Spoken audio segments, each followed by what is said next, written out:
নমস্কার বন্ধুরা, আজ আমি আলোচনা করব বশীকরণ নিয়ে। বশীকরণ কি আদৌ হয়? হ্যাঁ, হয়। যদি আপনার রিলেশন থাকে তবেই কিন্তু বশীকরণ সম্ভব, না হলে কখনোই সম্ভব নয়।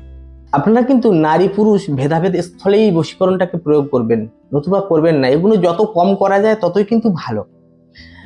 তো আপনি যদি কোনো পছন্দের নারী বা পুরুষকে বশীভূত করতে চান, সেক্ষেত্রে আপনি আপনার বাম পায়ের কড়ি আঙুলের ধুলো নেবেন, নিয়ে ধুলোটিকে হাতে নিয়ে আপনি একটি মন্ত্র বলবেন ধুল ধুল ধুল ধুলেশ্বরী, নাচে দেবী কামেশ্বরী, নাচে দেবী এক পায়ে, ধুলা ছিটিয়া দিলাম অমুকার গায়ে। অমুকার স্থলে আপনি আপনার পছন্দের স্ত্রী বা পুরুষের নামটি বলবেন।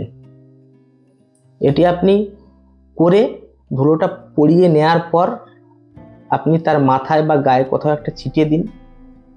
দেখবেন 15 দিনের ভেতরে আপনার সেই পছন্দের স্ত্রী বা পুরুষ আপনার বশীভূত হবে। নমস্কার।